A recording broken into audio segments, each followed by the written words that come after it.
오늘은 고린도후서 6장의 말씀을 중심으로 없는 거 아니다, 너무 커서 안 보이는 거다. 없는 거 아니다, 너무 커서 안 보이는 거다라는 제목의 말씀 전하고자 합니다. 6장의 주제가 1절에 그냥 나와 있죠. 1절 한번 보겠습니다. 시작. 우리가 하나님과 함께 일하는 자로서 너희를 권하노니 하나님의 은혜를 헛되이 받지 말라. 아멘. 하나님의 은혜를 헛되이 받지 말라. 6장의 주제죠. 무슨 말입니까? 은혜 받았으면 흘려보내라 라고 하는 거예요. 은혜 받았으면 은혜의 표가 좀 나야 될 거 아니냐, 뭐 그런 말이죠. 자, 그러면서 2절에 뭐라 그러냐? 지금이 은혜 받을 만한 때요, 구원의 날이다, 이렇게 이야기하잖아요. 이게 무슨 말이에요? 야, 지금 하나님께서 너에게 엄청나게 은혜를 많이 부어주시잖아. 이제 그 말이죠. 여기서 말하는 구원의 날, 은혜 받을 만한 때, 언제를 말하는 겁니까? 지금을 말하는 거예요. 신약 시대를 말하는 거거든요. 구약 시대는 이게 좀 어두웠잖아요. 복음도 없죠. 뭐 하나님 어떻게 믿어? 말씀도 없고 뭐 전해지지도 않았는데, 그러나 신약 시대가 되니까 복음이 명확하게 우리에게 그 빛을 드러내고 예수 그리스도의 십자가가 드러나고 그게 또 엄청나게 전파되지 않았습니까? 신약 시대는 어떤 시대입니까? 마귀가 결박당해서 복음이 막 확장되는 때를 말하는 거잖아요. 그러니까 은혜 받을 만한 때요, 구원의 날이다, 뭐 그런 이야기입니다. 그러니까 누구나 이제는 은혜의 문이 누구에게나 열려 있고 구원의 문이 활짝 열려 있더라라는 것입니다. 여러분, 특히 오늘 편지를 받는 고린도 교회는요, 어느 교회보다 이 은혜를 더 많이 누리고 있는 교회였다라는 것입니다. 그러니까 그 많은 은혜 받았냐, 많은 은사를 받았냐, 많이 말씀 들었냐, 그 뭐라는 거예요? 그에 합당한 삶을 살아내라는 거예요. 열매를 맺으라, 은혜를 흘려보내라, 뭐 그런 얘기라는 것입니다. 자, 그러면 은혜 받은 자가 흘려보내야 될 게 뭐냐, 어떻게 살아야 되느냐, 한 몇 가지 살피고 마치고자 합니다. 첫 번째는 이런 거예요. 관계성이에요. 은혜가 뭡니까? 어제도 봤지만요, 5장에 보니까 그리스도의 십자가로 말미암아 우리가 하나님과 뭐하게 됐다 그래요? 화목하게 되었다. 이게 은혜가 역할하는 것이다라는 것입니다. 하나님과의 관계성의 회복이라는 거예요. 그게 은혜죠. 그래서 여러분 기억하십시오. 은혜가 있는 곳에는 언제나 관계의 회복이 일어나게 된다는 거예요. 관계의 부흥이 일어납니다. 관계의 기쁨이 있습니다. 관계가 넓어지고 깊어지고 관계에 있어서 엄청난 선한 영향력들이 일어나게 된다라고 하는 거예요. 그게 은혜죠. 그래서 은혜의 다른 이름들이 있잖아요. 특별히 하나님께서 우리에게 베풀어 주신 은혜, 그 용서 아니에요? 은혜의 다른 이름 용서잖아요. 우리가 용서받은 은혜를 받은 거 아닙니까? 용서가 뭡니까? 관계거든요. 결국은요. 아무 관계 없이 그냥 용서만 할게, 이거는 아니죠. 하나님과의 관계, 또 사람과의 관계, 용서는 관계 회복을 의미하고 있다는 것입니다. 은혜의 또 다른 이름이 뭐예요? 사랑이잖아요. 사랑이 뭡니까? 조건 없이 그냥 사랑하는 거, 조건 없이 주는 거, 이게 뭐예요? 다 관계에 대한 거잖아요. 납득, 이해, 뭐 상식, 이런 게 아니라는 것입니다. 은혜로운 사랑을 했다. 그게 뭐예요? 관계 회복이 됐다라고 하는 거. 다 관계성에 대한 이야기다라는 것입니다. 또 어떨 때는 은혜를 물질로서 우리가 이해할 때도 있죠. 그래서 사도 바울도 연보를 은혜라고도 표현하거든요. 헌금을요. 여러분, 그게 뭡니까? 물질은요, 여러분 그거 아십니까? 인간 관계에 있어서 상당히 중요한 요소라는 거예요. 사람 만나면 뭐예요? 밥 먹죠. 밥 사주고 밥 얻어먹고. 이게 뭐예요? 사실 관계 맺는 거잖아요. 그러니까 무슨 말이니까 은혜는요, 반드시 동반하는 게 있는데 그게 뭐냐? 관계의 회복, 관계의 넓이, 관계의 깊이, 이런 열매를 반드시 맺게 되어 있더라라는 것입니다. 자, 그래서 3절에 뭐라 그러냐? 3절 읽어보겠습니다. 이런 맥락에서 3절을 이해해야 되겠죠. 3절 보겠습니다. 시작. 우리가 이 직분이 비방을 받지 않게 하려고 무엇에든지 아무에게도 거리끼지 않게 하고, 아멘. 이게 무슨 말입니까? 거리끼지 않게 하고, 아무에게든지 무엇에든지 거리끼지 않게 하였다. 관계성이 되게 좋았다는 거예요. 우리가 직분 감당하면서 사람들에게 거리끼지 않았다. 사람들과 되게 좋은 관계를 맺었다. 풍성한 관계가 되었다. 깊어지고 넓어지는 관계였다. 누가요? 그리스도의 은혜를 받은 자들이 그런 삶을 살았다라고 하는 거예요. 여러분, 그래서 은혜 받은 표시가 뭐냐? 다른 거 아닙니다. 관계 잘 맺는 거다라는 거예요. 은혜 받으면요, 거의 뭐 다 그래요. 관계가 회복됩니다. 그게 은혜의 표시라는 거예요. 성경도 마찬가지죠. 야고비가 은혜 없을 때가 있었습니다. 야고비가 은혜 없이 살아갈 때 관계를 진짜 못하죠. 아버지와의 관계도 꽝, 형과의 관계도 꽝, 삼촌과의 관계도 꽝, 아내들과 아들들과의 관계도 꽝. 관계가 안 좋아요. 뭐가 없기 때문에요? 은혜가 없으니까요. 은혜 받지 못하니 은혜가 없으니까 그냥 부딪히고 충돌하고 속이고 거짓말치고 뭐 그냥 질투하고 맨날 회피하고 도망이나 치고 뭐 그러더라는 것입니다. 그러니까 관계가 풍성한 게 아니고 자꾸 단절 되는 거예요. 왜 그렇습니까? 은혜가 없어서 그래요. 근데 나중에 야곱이가 은혜를 받고 나니까 어떻게 됩니까? 관계가 막 다 회복되는 거예요. 은혜 받고 난 이후에 야곱의 삶을 히브리서가 한마디로 요약합니다. 뭐 그게 뭐예요? 믿음으로 야곱은 블라블라 하고 마지막 문장이 뭡니까? 축복해줬더라. 축복했더라. 축복의 인생이 됐다는 거예요. 여러분 잘 보세요. 야곱이가요. 은혜 받고 나니까 바로에게 가서 바로 왕 축복하죠. 이게 뭐예요? 관계잖아요. 자녀들 12아들 다 불러다가 다 축복합니다. 그게 어마어마하게 창세기 49장에 거기에 길게 기록이 되어 있습니다. 아들들과 관계 회복 아니에요. 손주들 모아놓고서는 다 축복하잖아요. 손주들까지 축복합니다. 무슨 말입니까? 관계를 다 살리는 사람이 되었다는 거예요. 은혜의 대명사. 저 개인적으로는 성경에서 은혜의 대명사가 누구냐? 뭐 다윗도 그럴 수 있는데 다윗보다 좀 더 은혜롭게 좀 평탄한 인생을 산 사람이 누구냐? 이삭인데 이삭. 이삭은 참 은혜의 사람이죠. 근데 이삭의 특징이 뭡니까? 갈등이 없어요. 관계가 되게 좋아요. 아내와의 갈등이 없죠. 고대 사회에서 거의 유일한 것 같습니다. 이삭은요, 아내가 하나였어요. 이게 무슨 말이에요? 갈등이 없었다는 거예요. 아내 많아봐요. 갈등이 얼마나 많겠습니까? 그 미쳐버리겠죠. 피말리겠죠. 야곱은 그런 인생을 살았습니다. 이삭은요, 은혜 충만한 삶이었습니다. 갈등이 없었다고요. 관계가 되게 좋았다는 거예요. 전쟁도 안 합니다. 블레셋과 다툼이 일어날 때에 은혜로 그냥 다 풀어버려요.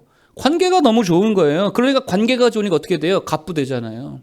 이게 다 연관이 되더라라는 것입니다. 여러분 그래서 무조건이에요. 은혜가 떨어지면은요, 첫 번째 적신호가 어디에 켜지느냐? 관계에서 적신호가 켜지더라는 것입니다. 근데 은혜가 충만하잖아요. 말씀이 충만하잖아요. 관계가 회복이 될 수 있더라라고 하는 거예요. 은혜 충만해서 관계의 축복을 누리는 모두가 되기를 바라겠습니다. 자, 두 번째 은혜 받은 자가 흘려보내야 될 게 뭐냐? 주의 일에 동참하더라라고 하는 거예요. 4절입니다. 한번 읽어보겠습니다. 4절. 시작. 오직 모든 일에 하나님의 일꾼으로 자천하여 많이 견디는 것과 환난과 궁핍과 고난과 아멘. 오직 모든 일에 하나님의 일꾼으로 자천했다. 이게 무슨 말이에요? 모든 하나님의 일들, 모든 주의 일에는 다 뭐 했다는 거예요? 동참했다는 거예요. 자천했다, 뭐 자원했다, 뭐 그런 거 아니겠습니까? 다 동참했다는 거예요. 그래서 은혜 받잖아요. 그러면 이렇게 달라집니다. 뭐가 달라지느냐? 교회에서 늘 보이는 사람이 돼요. 은혜를 많이 받잖아요. 교회에서 자꾸 보여요. 예배 때 당연히 보이죠. 왜냐하면 은혜 받았으니까 더 받으려고. 예배 때 보이죠. 기도회 때 자꾸 보이죠. 뭐 기간별 모임이다, 무슨 뭐 행사 준비를 한다, 전도를 한다, 청소를 한다. 하여튼 그냥 늘 보여요. 은혜 받은 사람의 특징입니다. 여러분 그래서 제자들이 은혜 받으니까 어떻게 합니까? 예수님의 일에 동참하는 거예요. 따라다니고 말씀 들으러 다니고 전도하러 다니고. 여러분 그래서 마르다와 마리아가 있잖아요. 특징이 뭐예요? 한 사람은 은혜 받은 자의 대표고 한 사람은 은혜 받지 못한 자의 대표거든요. 은혜 받은 마리아는 어떻게 해요? 예수님의 발치에 있잖아요. 동참하잖아요. 마르다는요, 예수님과 쩌반치 떨어져 있잖아요. 동참이 아니라 그냥 각자의 일을 하고 있다는 것입니다. 자기 일을 하고 있다는 것입니다. 여러분 그러니까 은혜 받으면 자꾸 보이더라라고 하는 거예요. 부자 청년은 어떻습니까? 주께서 나를 따라와라, 동참해라. 동참 못해요. 그거 왜 그렇습니까? 은혜가 없으니까. 여러분 그런데 은혜 받은 사마리아 여인 동참하죠. 은혜 받은 거라사 귀신 들린 자 동참하죠. 막달라 마리아 동참하죠. 막 동참하더라는 거예요. 그럼 반대로 은혜가 떨어지면 어떻게 되느냐? 일단 안 보여요. 앞에서 뭐 찬양도 하고 또 모임 때마다 있던 애가 갑자기 안 보여요. 그래서 야, 그게 왜 안 보이냐? 그 사실 바빠진 게 아니거든요. 은혜가 떨어진 거지. 야, 걔 왜 안 보여? 그러면 뭐 말하죠. 삐졌대요. 뭐 시험 들었대요. 왜 삐지고 왜 시험 듭니까? 은혜가 떨어지면은 그렇게 되더라라는 것입니다. 자, 오늘 본문을 보십시오. 사도 바울이 뭐라 그러느냐? 오직 모든 일에 자천하여 동참했다라고 말하면서 그 다음에 5절에 뭐라 그러냐? 이렇게 말합니다. 5절 읽어보겠습니다. 시작. 매 맞음과 갇힘과 난동과 수고로움과 자지 못함과 먹지 못함 가운데서도 뭐 했다는 거예요? 동참했다는 거예요. 계속 주의를 했다는 거예요. 매맞음과 갇힘과 난동과 수고로움 자지 못함, 이게 뭡니까? 매맞음 이게 뭐예요? 이게 오늘날로 해석하면 일종의 비난이잖아요. 막 비난으로 우리를 막 후드러 패지 않습니까? 사람들이. 그럼에도 불구하고 동참했더라라고 하는 것입니다. 뭐 갇힘 이거 뭡니까? 고립되고 왕따되고 막 그럴 때 있잖아요. 그럼에도 불구하고 동참했다는 거. 난동, 집에 가면 난동 있지 않아요? 남편 꼬라지 내죠. 자녀들 막말하죠. 막 난동스러운 상황들이 가정 가면 있잖아요. 수고로움 뭡니까? 가만 보니까 맨날 나만 일하는 것 같아. 나만 헌신하는 것 같아. 이거 수고로움 아니에요. 그럴 때에도 사도 바울은 뭐라고요? 이런 난동과 매맞음과 갇힘과 수고로움 속에서도 모든 주의 일에 나는 자천하에 동참했다. 그 왜 그렇습니까? 은혜가 있기 때문에 그래요. 그리스도의 사랑이, 그리스도의 은혜가 나를 강권하시는도다. 뭐 그런 거 아니겠습니까? 동참하는 자 되십시오. 은혜 충만하여서 정말 잘 보이는 성도 되기를 바라겠습니다. 마지막 세 번째 흘려보낼 은혜가 뭐냐? 이런 거예요. 참 중요한 것 같은데 하나님의 관점으로 살라는 거예요. 은혜 받았으면 어떻게 살으라고요? 하나님의 관점으로 보라는 거예요. 우리 문제가 뭡니까? 예수 믿고도 아직 우리의 눈이 새로운 피조물이 안 되었어요. 누구든지 그리스도 안에 있으면 새로운 피조물이 되는 건데 새로운 피조물이 뭐예요? 제가 어제 IVP인가요? 주석을 봤거든요. 새로운 피조물이 뭐냐? 다른 거 아니라 새 관점으로 사는 거래요. 그 주석에 정확히 나와 있더라고. 뭐 맞는 것 같습니다. 새로운 관점 뭐예요? 그리스도의 관점, 하나님의 관점으로 사는 거. 그게 은혜 받은 자의 삶이다라는 것입니다. 그래서 은혜 받으면 원수를 바라볼 때 내 관점은 뭐예요? 저 씹어먹을 놈. 이게 내 관점이잖아요. 하나님의 관점은 뭐예요? 아유 불쌍한 놈. 관점이 달라지는 거예요. 죄인들을 볼 때 내 관점은 뭡니까? 세상의 관점은 뭡니까? 이 더러운 놈들. 세상의 관점은 내 관점이지. 하나님의 관점은 뭐예요? 아이고 딱한 놈, 얄미운 놈, 은혜 받아야 될 놈.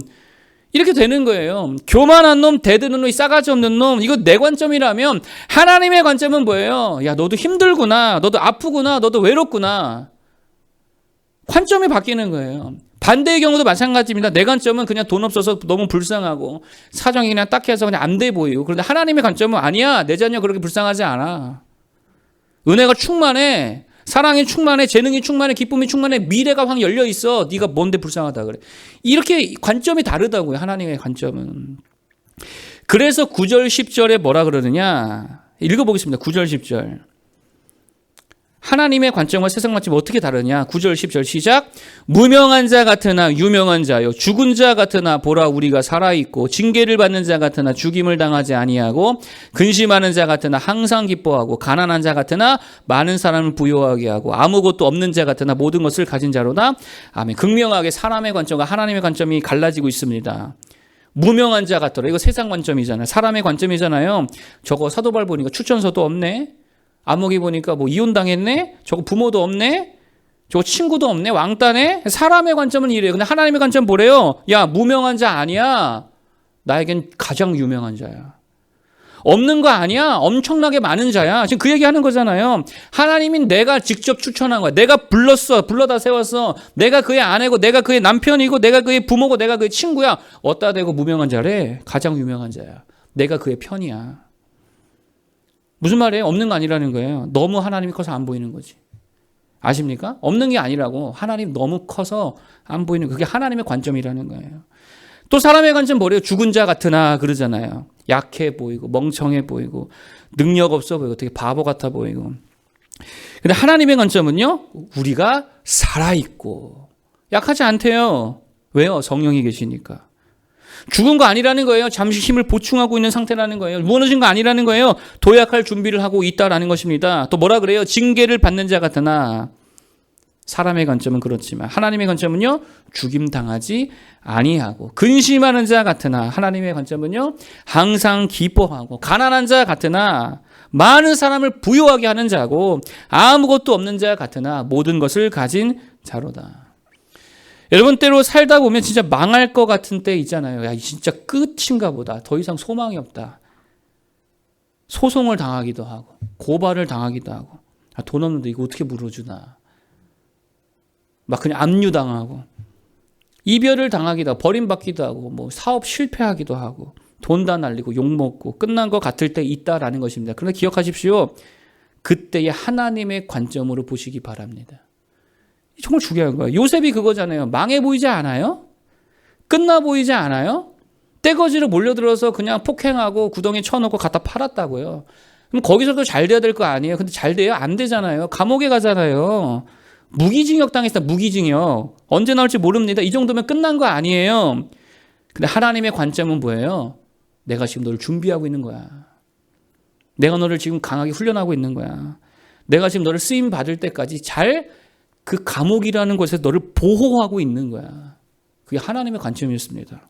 결국 날아 올라가더라라는 것입니다. 여기서 정말입니다. 하나님의 살아계심을 믿는다면, 그리고 하나님이 나의 아버지라는 것을 믿는다면 하나님의 관점으로 여러분을 보십시오. 하나님의 관점으로 가족들을 보십시오. 하나님의 관점으로 교회를 보시고 세상을 보시기 바랍니다. 뭐 그 유행가 중에 그런 노래 있던데, 지나간 것은 지나간 대로. 그래서 지나간 것들은 그냥 지나 보내버리는 거예요. 그 아무것도 아닙니다. 빨리빨리 지나 보내고 믿음으로, 말씀으로, 기도로, 하나님의 관점으로 모든 것들을 다시금 새롭게 할 수 있는 우리 모두가 되기를 축복합니다. 하나님 반드시 살아 계십니다. 없는 게 아니라 너무 커서 안 보이는 거다. 그 하나님의 관점으로 살아가는 모두들 축복합니다.